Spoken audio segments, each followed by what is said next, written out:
பழைய ஏற்பாட்டின் அனைத்து ஆளுமைகளும் ஏதோ ஒரு வகையில் இயேசுவுக்கு முன்னோடிகளாக இருக்கிறார்கள்.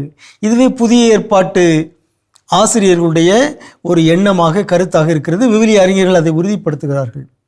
பழைய ஏற்பாட்டின் ஒரு வெற்றி நாயகன் யோசுவா. யோசுவா எப்படி இயேசுவுக்கு முன்னோடியாக இருக்கிறார்?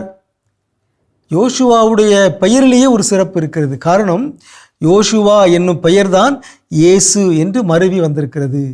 பழைய ஏற்பாட்டில் யோசுவா தான், புதிய ஏற்பாட்டில் இயேசு. ஆகவே பெயர் பொருத்தம். எனவே இயேசுவை புதிய யோசுவா என்று அழைப்பது மிகவும் பொருத்தமானது. காரணம், அதே பெயர் தான்.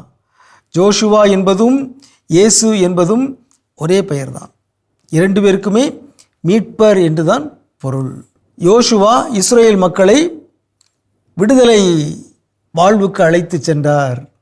புதிய யோசுவாவான இயேசு புதிய இஸ்ரேலாகிய நம்மை விடுதலை வாழ்வுக்கு, மீட்பு வாழ்வுக்கு அழைத்து செல்கின்றார்.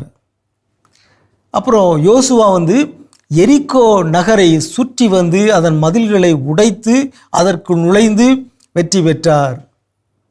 இயேசு எரிகோவை தாண்டி எருசலேமுக்குள் நுழைந்து வெற்றி பெற்றார் என்று பல ஒற்றுமைகளை நாம் பார்க்கின்றோம். இவை அனைத்தும் ஆண்டவர் இயேசு புதிய ஏற்பாட்டின் யோசுவா என்பதற்கான அடையாளங்களாக இருக்கின்றன.